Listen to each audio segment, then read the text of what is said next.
Hey guys, what's new? Classic Video Games here, and today we're going to be reviewing the Sega Genesis Classic Game Console.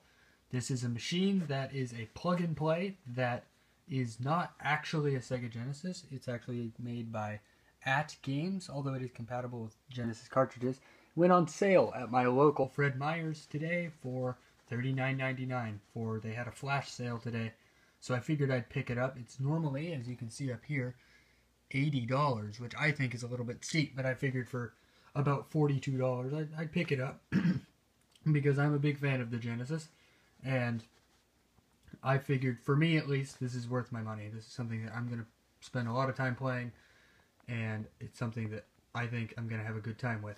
So anyway, the Sega, this is not actually a Sega. As I said earlier, it's made by Games, but it will run your Genesis cartridges, and it comes with 80, count them, 80 built-in games. You can get Sonic, and Sonic, and Sonic, not Sonic, and another not Sonic. If you actually want to know exactly what comes in this, you can flip the box over, and it'll show you every single game that comes on this console. If you start from, if you look in the bottom, there's just like these kind of offshoot, just these weird little games that they're just kind of like random filler puzzle games, I think, just to get the number up. But then if you look around the rest of the box, it's kind of a who's who of classic Genesis titles, such as Alex Kidd, Alien Storm, Echo the Dolphin, Rystar, and of course all the Sonic games. You also get Vector Man. I don't know where he is, but yeah, there's Vector Man. There's Streets of Rage, if you're into that. There's Shinobi. It's a pretty good game. And it says up here it's a plug-and-play. And if you look back on the front, it says that it comes with 2 wireless controllers. So, it sounds pretty good. I mean, it's a plug-and-play, so who knows? Like, maybe this will be a plug-and-play that surprises me. A lot of plug-and-plays have the kind of reputation of being very low-quality, kind of just quick cash grab kind of systems. And who knows? Maybe when we look into this one will surprise me. Who am I kidding? It's a plug and play. It's awful. No, I should probably review it. I'm this far into it. So, let's see what's inside. I've already opened the box. As you can see, I've opened the box already. And you open it up, and there's an egg crate. And what? It's empty. But wait, what's this? It's over here. It's like I've already set this up because I wanted to review it or something. How weird is that? So it comes with, if we pull it up here, instruction manual. It comes with like a description of all the games and tells you how to set it up and changing the batteries in the controllers. And instruction manuals are stupid. And this is the little console box itself. You can see the little Sega Genesis thing right here. This is an actual Sega Genesis. And then this is this Sega Genesis. As you can see, if you move it over here, set it on top of that, it's not near as big as the actual Genesis. Look at the size difference there. But that's not what we're reviewing. It is, in fact, compatible with actual wired Genesis controllers, which is kind of cool. So if you're like me and you like the old controllers, you can use one of those. These are the wireless controllers. They're very thick. I like the feel of them. They feel really... the buttons are a little flimsy, but otherwise it feels pretty solid. Like, these don't feel bad. I do like the little red light that I would assume lights up whenever you press a button or something. And it has like a little infrared thing, and you can pick player 1 or player 2 on the back. And yeah, I like how thick it is. It feels a little cheap, but it's really thick and it feels solid. For what it is, I think they did a really good job. It's not going to ever be the same as the actual Genesis controller, but it's just not an actual Genesis controller. If we look up here at the box, you'll see that it's, again, as I showed you earlier, a very small box.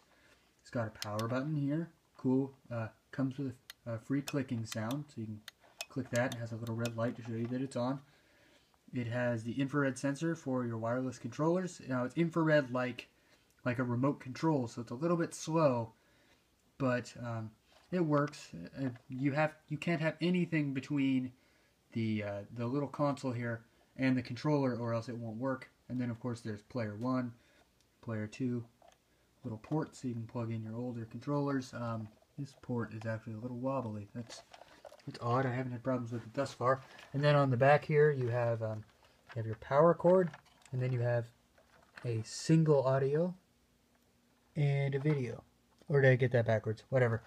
There's an audio and a video, and it's a generic cable. And the good thing about that is, since it's a generic cable, it's very easy to come by. So if you lose it or break it or something like that happens, then you can get it replaced relatively easily. And the second button down here, I forgot to go over this while I was talking about the cool light up button here. This button will bring you back to the menu, which I'll show you here in a second. This said it came with 80 games installed on it.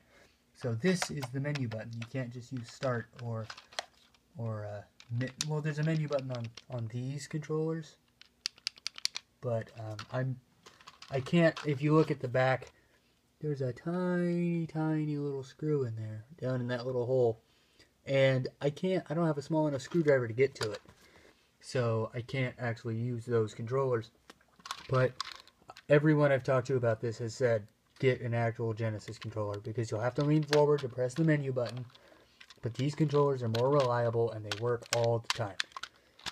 So anyway, what are the 80 games that come on this? Let's boot it up and find out. So as you can see, we have all of these games, and of course you can go back to when I was on the back of the box and look at that if you really want to look into it, but it has all kinds of games that people like, and they're all in alphabetical order. Not sure what Fire Core is, but yeah, and you can go left and right and you can switch pages. There's Decap Attack. It's a pretty cool game. You got all the Echoes. You get the 3 Golden Axe games. You get Kid Chameleon, which is really good. Rystar. Again, Shinobi, the Sonics. Vector Man, there he is. Virtua Fighter. But then, yeah, so there's all these pages. But after about 4 pages, it goes to Air Hockey and Bomber. And not that these are necessarily bad games, they're just not the games that you would expect on the Sega Genesis. So, while they are pretty well made for what they are, and they are technically Genesis games, they're not the ones that you come to expect. So, let's go ahead and boot up a Sonic game, because everyone knows what a Sonic game is. And the funny thing is, the audio cable that they gave you only does the bass side of the audio, so this is going to sound really funny because it's not getting the actual melody side of the it's not getting the melody side of all the sound effects. So there's that. And sorry I'm recording this on my phone, but like, listen to that. It's a little weird, but you know what? I'm an adult, I can get over it. So let's go ahead and let's try this. So you're running around, you're jumping. Oh, I didn't jump. I hit the wrong button. That was my own bad. But yeah, see, you're running around, you're jumping, you're doing the Sonic stuff. It's great. It's working pretty good. So, overall, what do I think of this weird little console here? With this really, really scratchy audio. Here, let me fix that. So what do I think of this console overall? I think that for the about $40 I paid for it, as a big Genesis fan, as you can see, I have a box of Genesis stuff and the Genesis right there, another controller and all sorts of stuff. As a Genesis fan myself, I think it's going to be worth it. I personally think it's a good, so far it seems like a quality product from the little bit I played around with it today. And I would suggest you go get it, because it's a good little game. And it's a good little system for the price. I wouldn't pay $80 for it personally. But if that's how much you want to spend, that's how much you want to spend. It does come with a lot of good games. It's a lot of fun. And I feel like a lot of these games are games that you don't have to only play because they're nostalgic for you. You can play them for any reason you want. And they're games that still, a lot of them still hold up today as good, solid games. So, long story short, yes, I would suggest this. It's a good little system for how much I spent on it. I'm glad I spent the money. Anyway, that's all for my review. Hopefully this helped you out if you were looking into this console at all. And I will see you in the next video. Bye-bye.